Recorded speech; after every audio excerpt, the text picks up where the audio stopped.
Okay, I guess I'll change hats a little bit and talk about the Economic Development Corporation, kind of what we've been up to. For those not familiar with the EDC board, we're kind of like the Planning Commission. We really don't have a budget to speak of amongst ourselves.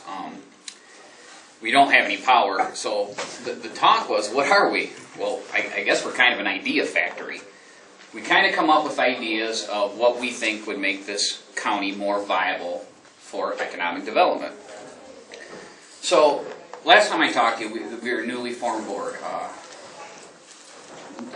We went down to 3 people with Tim Jenks, myself, and A.J. Welser. And we kind of sat down and said, well, what is our purpose? What do we want to do?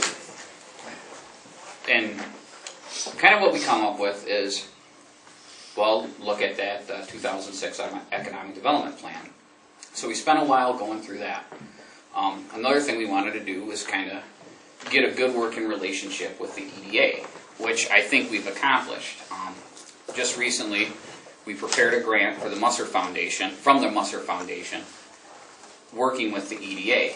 And what that grant we're trying to use that for is in the Cummins area at the Skyline Event Center. We would like that to be used to have a continuous week to a month at a time events that go on there throughout the summer to make that kind of a destination spot. The other thing we did is, I believe it was our last meeting we could finally get out, we just did a walk through town and we just kind of brainstormed on what we thought would be cool downtown, what we would like to see as we walked from the riverfront to the other end of Mile. And kind of, I guess, my dream, my vision for downtown is to have a walkable downtown where you can come up and spend a half a day in downtown Mile, and here's a shop I can go in here, or here's something, let me walk down here. And really the focal point, I think, really since I moved here in 1990, has always been the river of our community. So one of the things we really thought this town lacked that it needed, this area, is a connection from downtown Mile to the river. And so one of the ideas we came up with is to have a defined walkway that leads from downtown to the river, and then from the river out to Wolf Creek Trail. So that defined walkway doesn't have to be a sidewalk, and this is all just brainstorming from us. It doesn't have to be a concrete sidewalk. It could be kind of like a trail park walkway that I believe the actual sidewalk stops at McDonald's. But a defined walkway that you could walk downtown, which would encourage foot traffic throughout the summer downtown, and maybe encourage businesses as we get that foot traffic in the downtown area. But going through this, we kind of came up, like when we first started, so well, we need kind of 3 things. We need very short-term goals. We need kind of our medium-term goals, and we kind of need our long-term goals, our dreams, I guess.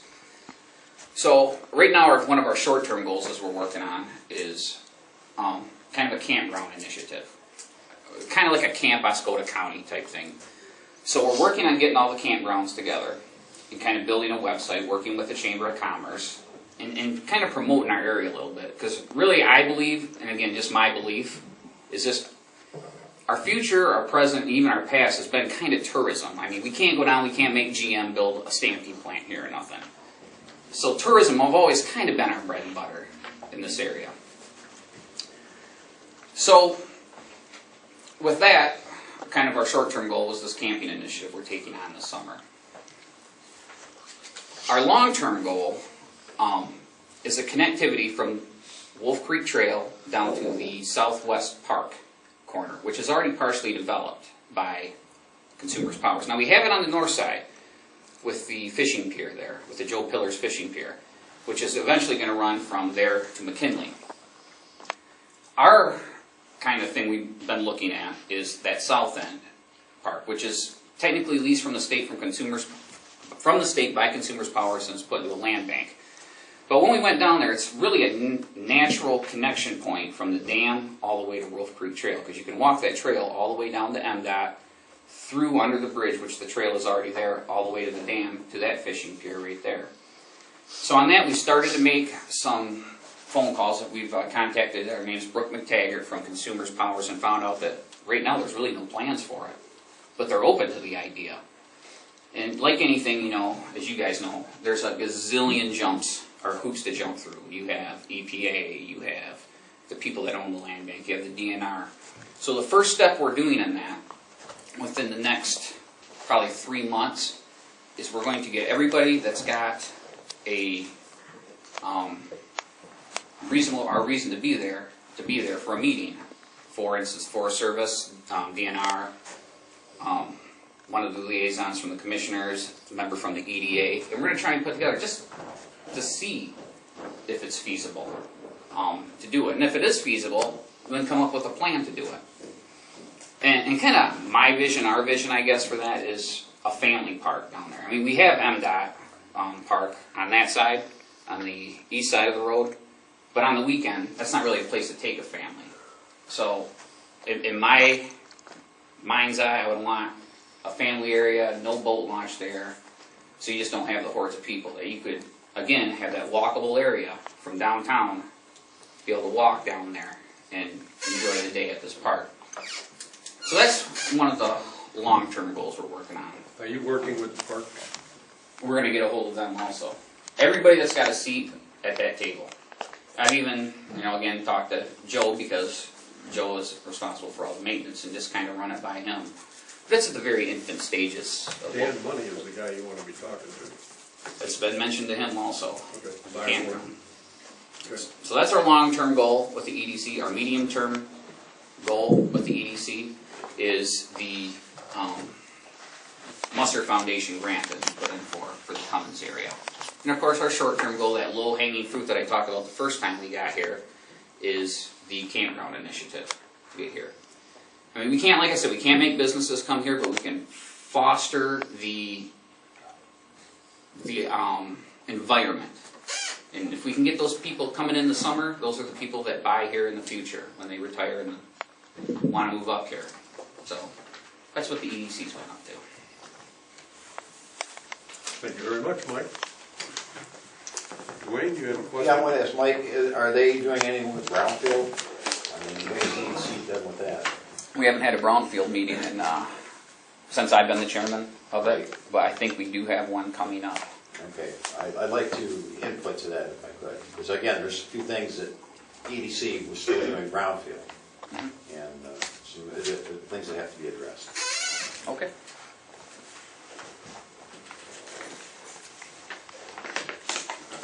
Mr. Caldwell.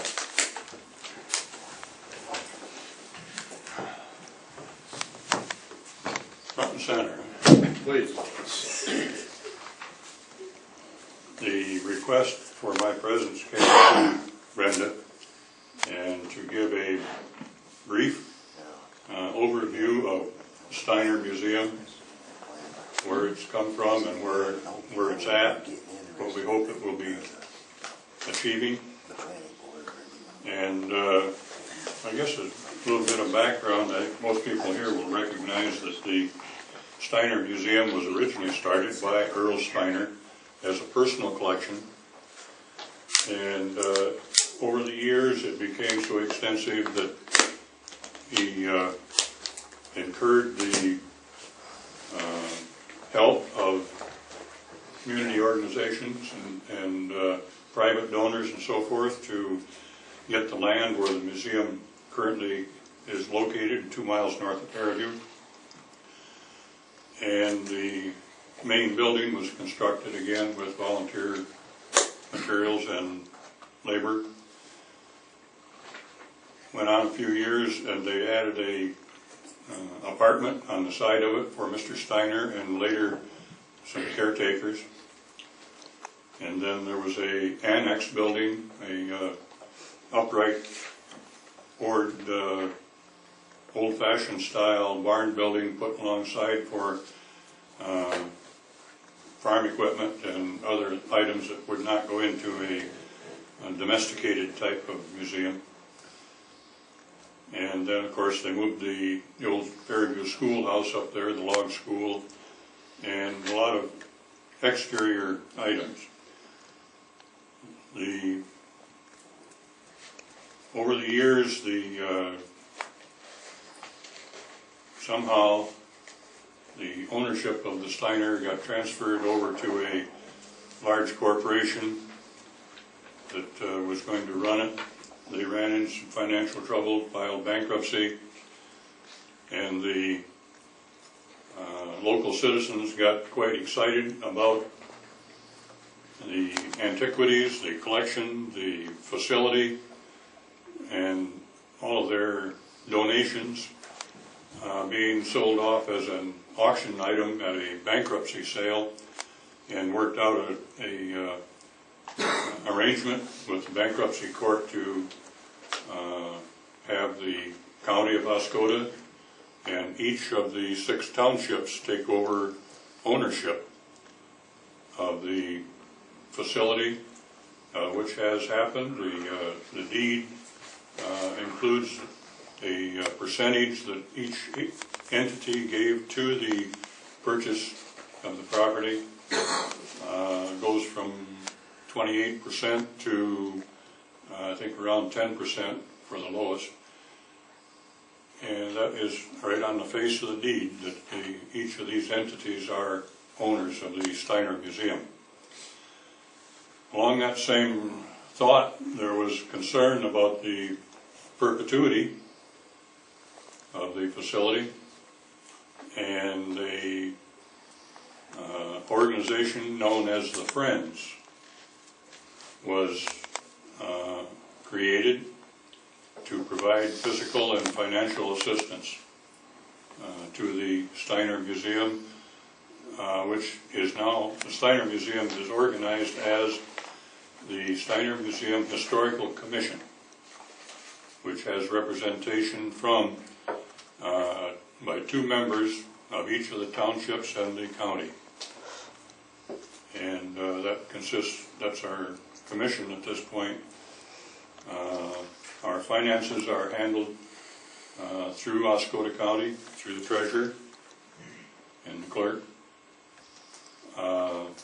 Funding comes from various sources, and along that line we have some activities organized by the Friends this summer, starting with our opening day on May 20th, 4th. Pancake breakfast from 8 o'clock till 11 morning. June the 28th, there's a music festival at the Steiner in the afternoon. July 19th, an English boot sale, which is just a fancy word for a yard sale. Drive your car up there, open the boot, which is in the United States, that's the trunk, and sell what you couldn't stand to have around your house any longer. August the 16th, Steiner Museum in the early 1900s is going to be a system of hay rides and some food and games and family fun. August the 30th is the 12th annual gun show, which that is a large fundraiser for the Friends. September the 13th is a quilt show. Runs all day, and we close for the season on October the 5th. Now, historically, about everything that I know at this point about the Steiner is in this little red book. I've been going through minutes and records and so forth, and at one time the Steiner was such a draw of tourism that they were open for the entire week. They had volunteer curators that came in, and as time went along, this dropped back to 4 days, Thursday, Friday, and Saturday, and Sunday. And at the present time, we are Saturday and Sunday, noon till 5 o'clock in operation.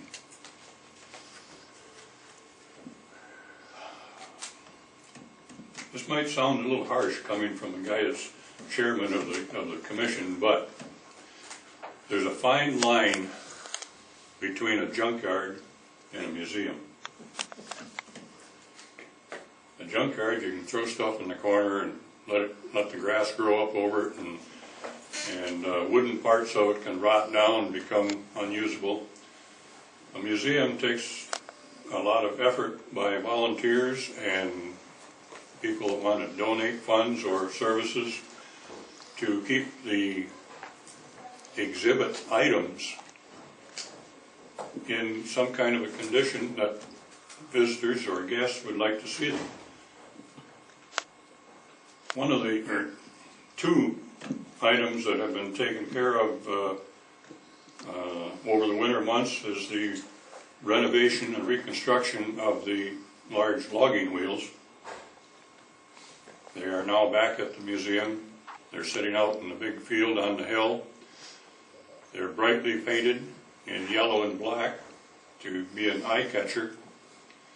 And for the expert collector and historian, they are not painted red, which was the characteristic color of the overpack logging wheels that he built, because we can't prove that these are overpack wheels.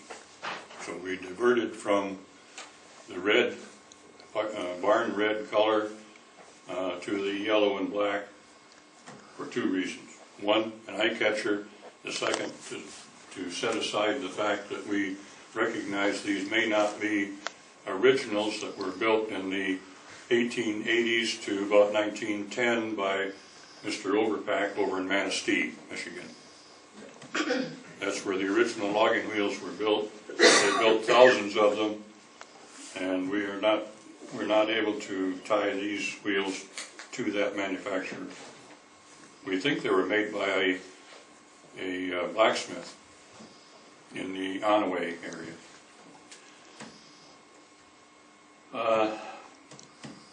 One of the problems that we're having, or I am having as the chair, is trying to figure out how to revitalize the museum. Now, early in my working career, I was made aware of an article in a magazine that said, find the indispensable employee and fire them. Sounds kind of harsh, but there's a reason. The reason is that employee, if they're indispensable to the organization, is not training a successor to step up and take control and continue if we have a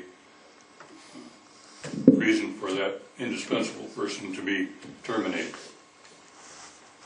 Well, what's happened here at the Steiner is we've had several very, very competent leaders,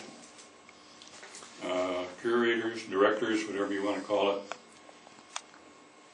Unfortunately, all of them have died. They've passed away. So here stands a amateur historian, a collector, that showed up for a meeting right after having colon cancer surgery and under the influence of some pretty strong medication, and unable to defend himself, and ended up being elected chairman. Think funny, but I'm here. And I'm going to stay here. That's as long as they keep me elected to it. But that's part of the situation.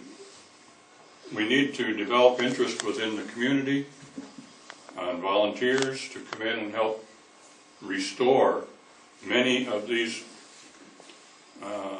old items that are being preserved by the museum. We have an stump puller that's ready to fall down like the big wheels did. We have a four-wheel farm wagon that when I was there on Saturday, I looked at it and the back wheels fell right down flat on the ground. We need someone with some carpentry or woodworking skills to rework a wooden farm wagon. The hubs and axles and the spokes are all wooden. It's going to take some skill. along with that line, one of the former members donated a Bickford and Huffman grain drill to us, and that also has been rebuilt. That had wooden wheels, wooden grain boxes on it. It's a 13-row drill, and it has been completely rebuilt.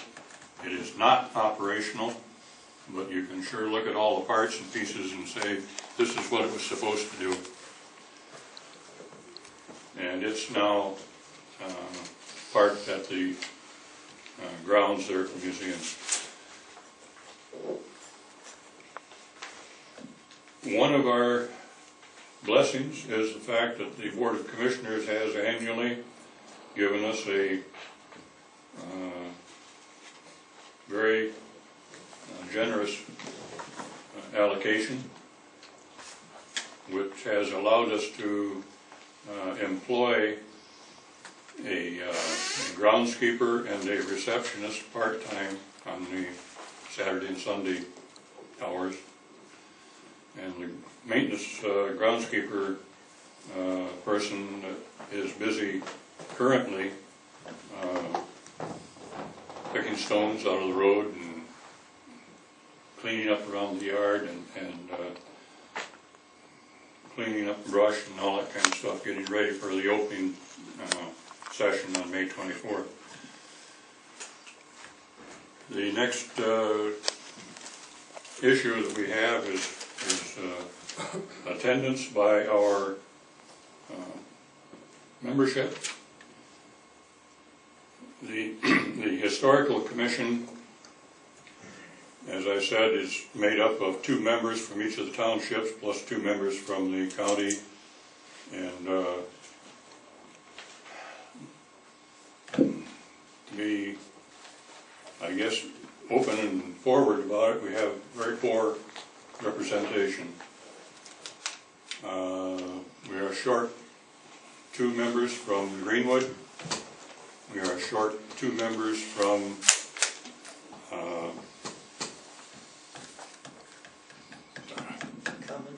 Cummins Township. And Cummins Township has not yet adopted the ordinance that gives them the authority to make the appointment. But I'm working with the supervisor, and it appears that the current membership of the Cummins Township Board is willing to adopt that ordinance and again start to participate in the Steiner. We have a member that was elected secretary and hasn't attended a meeting since the election. Our secretary minutes are coming through the services of a member of the Friends. And I presume that Brenda at least is getting the agenda and the minutes each week, or after each meeting, or before each meeting, public notices and so forth. The Historical Commission is a public entity. We must post our meetings as public information. Those usually go to the courthouse, to Brenda, and to each of the townships. That has not been happening over the years. That's one of the things that I learned as a government employee, that you got to comply with the rules and statutes. The other thing is we were jumping all over the place for meeting dates, trying to get people to attend and participate. And in reading the bylaws of the commission, I found that the bylaws set the 3rd Thursday of each month as the official meeting date, and that's what I'm sticking with. If the Historical Commission wishes to change that, that's their discussion, but until it gets changed, I'm going to have my meetings on the 3rd Thursday of the month. Wintertime, we meet here in the commission room. Weather such as we have now through the summer, our meetings are held at the Steiner itself. We have been advised that the water well on the site is having problems in producing adequate water. It's 160 feet deep, has a 3-stage jet pump on it. The pump was not drained properly last winter. It rose up and burst one of the cylinders. It is currently at the repair shop. Hopefully we can get by with just very minimal cost on getting that back in operation, but we still have a water well that has to have the discharge valve shut down to about half flow so it doesn't stop pumping. We'll survive, but it's a steel well, steel casing, was installed somewhere around 1959, and I recently went through an experience with one of those wells where the steel casing rusted through and the pump would lose its prime when it shut down. It was actually pumping water, circulating itself back into the natural ground. And I spent about $5,000 on my well at 90 feet. This one's 160. I'm not asking for any money today, but it's one of those things where we've got to have our eyes open. Things like this will happen, and we'll do what we can to get the well. And as the IT expert pointed out to you, we can keep extending things for a while, and then all of a sudden you come to the point where it just drops over the cliff and you're done. So hopefully we'll be back in business yet this week with the water well in operation. There's a cleaning day coming up this Thursday, just before our meeting. We'll meet at 5:30 and we'll do a complete cleaning operation, dusting, picking up flies, checking for varmint droppings, washing windows, sweeping the floors, cleaning off the dust and accumulations that came on over the winter. We expect to have a full turnout of both the Friends and the Historical Commission membership to get that done in a couple hours' time, and we'll go from there. One side item, we are contemplating reconstruction of a trailer upon which we can transport those logging wheels. So we can put a sign on it that says Steiner Museum and so forth, and participate in 4th of July, Memorial Day, and whatever parades. Probably be just as interesting as a fleet of logging trucks going through town blowing the horn. So maybe we can get mixed in with them and toot our horn a little bit too. That's about it, Mr. Chairman. If you have any questions, I'd be happy to attempt and answer. Thank you, Norm. Any questions? Well, it was very interesting, Mr. Cottonwell. I learned some things here today. I guess the question I would have is, since you received the minutes and the agenda in a timely manner, is there any purpose or objective to have someone such as myself attend a meeting on a regular basis, or just an on-call? I think it was more of an on-call. We wanted to know, a lot of us didn't. I didn't know that a corporation owned this a long time ago, and then it went bankrupt. And you almost lost the whole thing. Yeah. Like I said, very interesting. gives me a little bit better understanding. Mr. Larison, or Mr., yeah, not Larison, got my mind all mixed up on something else.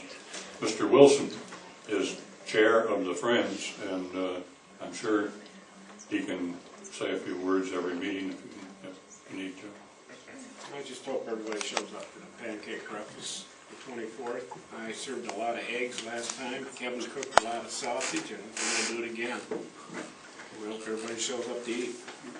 Got some And we've been told that the pancake burner is fixed and working, but who knows?